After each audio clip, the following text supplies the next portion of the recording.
Good morning to one and all again. So I am Amit Kumar Singh, PGT Economics from Kendra Vidyalaya Seclines Merit Kent.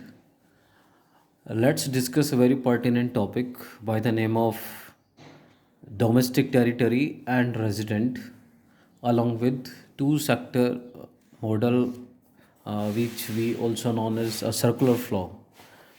We'll take one by one. First, सबसे पहले to understand these two topics, I have prepared some pictographic notes for you. तो सबसे पहले हम लोग जानते हैं domestic territory किसको बोलते हैं। तो जैसा कि तुम लोगों को ये मैप दिख रहा है, इंडिया का मैप हम लोगों ने सिक्स टू फर्स्ट क्लास से लेकर हम लोग अपने घर पास सब जो आसपास देखते रहते हैं। This is political map of India. मैंने कोशिश की है कि मैप बिल्कुल वैसा ही बनाऊँ जैसा ओरिजिनल है, बट आप लोग समझ गए होंगे इंडिया का मैप पॉलिटिकल हम लोग बात कर रहे हैं। शुरू करते हैं हम लोग डोमेस्टिक टेरिटरी। तो बेटा जोग्राफिकल बाउंड्री और इकोनॉमिक टेरिटरी या डोमेस्टिक टेरिटरी में डिफरेंस क्या है, पहले ही जानते हैं हम लोग। Domestic territory is also known as economic territory. Geographical boundary के अलावा domestic territory is also known as economic territory. Fine. How we can determine this? Based on the criteria, freedom of circulation of persons, goods and capital. ये criteria इसको classify करने के लिए जो use किया गया है, जहाँ पर ये स्वतंत्रता है, जहाँ पर कोई भी पर्सन्स सर्कुलेट मतलब हम मूव कर सकें फ्रीली, गुड्स वहाँ पर जा सकें, कैपिटल का प्रभाव वहाँ पर देखने को मिले। इन तीन क्राइटेरिया पर बेस्ड है ये। हम लोग बात करते हैं ज्योग्राफिक और इसमें डिफरेंस क्या है। First of all geographical boundary की अगर हम लोग बात करें तो हम लोगों को दिखता है ये वाला जो पर्टिकुलर मैप के अंदर है, बट इकोनॉमिक बाउंड्री इससे ज़्यादा, इससे काफ़ी गुना बढ़कर होती है।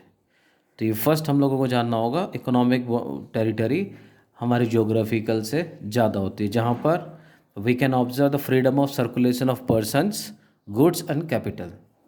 क्या क्या चीज़ें इसमें और होती हैं तो मैं उसको मैप के हेल्प से बताता हूँ। सबसे पहले ज्योग्राफिकल बाउंड्री में क्या क्या चीज़ आएगा।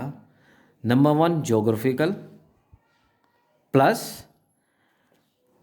पॉलिटिकल बाउंड्री प्लस जो वाटर, ठीक है, जो वाटर बॉडी टेरिटोरियल वाटर्स जो हम लोग बोल सकते हैं, जो वाटर बॉडी है, मीन्स यहाँ पर मैंने तुम लोगों को दिखाने की कोशिश की 200 नॉटिकल माइल्स जो समुद्री है, जो कोस्टल एरिया है इंडिया का, यहाँ पर लगभग 200 नॉटिकल माइल्स तक का इलाका, वहाँ ये भी हमारी इकोनॉमिकल बाउंड्री में आता है, जो कि जो भी हमारा लिथोस्फीयर जो लैंड वाला इलाका है उसके अलावा ऑफ शोर भी हम लोगों को दिख रहा है ये, तो ये भी हमारी इकोनॉमिकल बाउंड्री में आता है। कैसे आता है इकोनॉमिकल बाउंड्री में?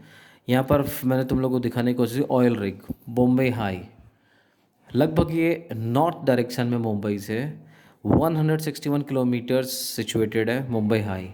यह सागर सम्राट नाम का एक जहाज़ है, यहाँ से तेल निकालने का काम किया जा रहा है काफ़ी वर्षों से। तो ये हुआ समुद्र में, बट इंडिया का पार्ट है। वाई? ये जो वाटर ट्रीटी वर्ल्ड यूएनओ के अंदर डिसाइड की गई है, तो यहाँ पर जो 200 नॉटिकल माइल्स वाला इलाका है ये भी हमारे डोमेस्टिक टेरिटरी में शामिल होता है। तो यहाँ जो भी घटनाएं होंगी, जो भी एक्टिविटीज़ होंगी, वो भी हम लोग डोमेस्टिक टेरिटरी में लेंगे। Number one. नंबर टू, अगर हम लोग बात करें इंडिया के यहाँ पर नेपाल, भूटान, पाकिस्तान, श्रीलंका, ये बहुत सारे जितने भी वर्ल्ड में इंडिया की एम्बेसीज़ हैं, इंडियन एम्बेसीज़ मतलब यहाँ के राजदूत, राजनयिक, दो देशों के बीच में अच्छे संबंध बनाए रखने के लिए हमारे भी ऑफिसल्स वहाँ पर पोस्टेड होते हैं, वहाँ के भी यहाँ होते हैं। तो अब यहाँ पर क्या देखते हैं, एम्बेसी, अगर इंडिया के अंदर कोई एम्बेसी है, मान के चलते हैं इंडिया के अंदर एम्बेसी है यूएसए की एम्बेसी, तो ये यूएसए की एम्बेसी डोमेस्टिक टेरिटरी किसकी हुई? अमेरिका की। फाइन, इंडिया की बाउंड्री के अंदर दिख रही है, बट ये कहाँ की हुई? ये किसकी डोमेस्टिक टेरिटरी में? एम्बेसीज किसके?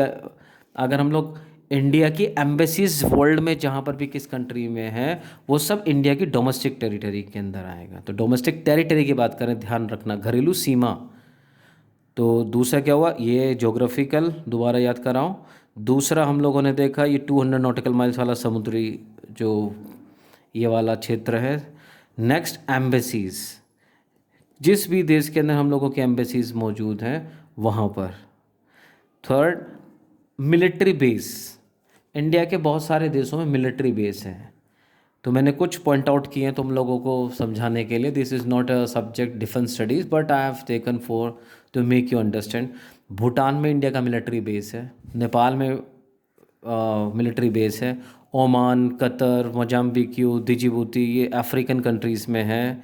यहाँ पर हम लोगों को दिखता है साउथ में, इंडियन ओशन में, मालदीव्स में है, श्रीलंका में है। तो अगर हम लोग ऐसे देखेंगे मिलिट्री बेस, तो ये सब ये भी इंडिया की डोमेस्टिक टेरिटरी में आए। फाइन। उसके बाद हम लोग बात करते हैं, इंडिया से एक शिप चलती है। यहाँ पर मैंने फिर अगेन फोटोग्राफिक लिया है। इंडिया से कोई शिप निकली, इंडियन फ्लैग लगा हुआ है उसके ऊपर, वर्ल्ड में कहीं भी मूव करती है ट्रेड पर्पस से, किसी भी पर्पस से, वो इंडिया के ही उसमें आएगी, डोमेस्टिक टेरिटरी में, चाहे वर्ल्ड में कहीं भी वो मूव करे। तो नेक्स्ट हुआ शिप्स। एक और मैंने बनाने की कोशिश की, एयर इंडिया की यहाँ पर फ़्लाइट है। तो अगर हमारे यहाँ से देश से कोई भी हवाई जहाज उड़ता है और बेसिकली, ठीक है, कहीं भी मूव करे, कहीं किसी भी देश में जाए, वापस वो इंडिया में आएगा, तो ये भी इंडिया का डोमेस्टिक टेरिटरी का पार्ट है। उसके बाद फिशिंग वैसल्स हैं हमारे साउथ में और हर लगभग कोस्टल एरिया के अंदर फिशिंग वेसल्स हैं। ऐसी नाव पकड़ने वाली, ठीक है, ड्रैग नेट लगा होता टू कैच फिश, उनको पकड़ने के लिए, मछली पकड़ने के लिए, ये उसके अंदर है। ये भी उसमें आता है, फिशिंग वेसल्स सब इंडिया की डोमेस्टिक टेरिटरी के अंदर। Natural oil rig we have already discuss. तो मैं कंक्लूड करता हूँ इसको बहुत जल्दी से। ज्योग्राफिकल बाउंड्री एक micro concept in comparison to economic boundary. Economic boundary में जहाँ पर freedom of circulation of person, goods and capitals देखने को मिले इंडिया के अंदर within this boundary, plus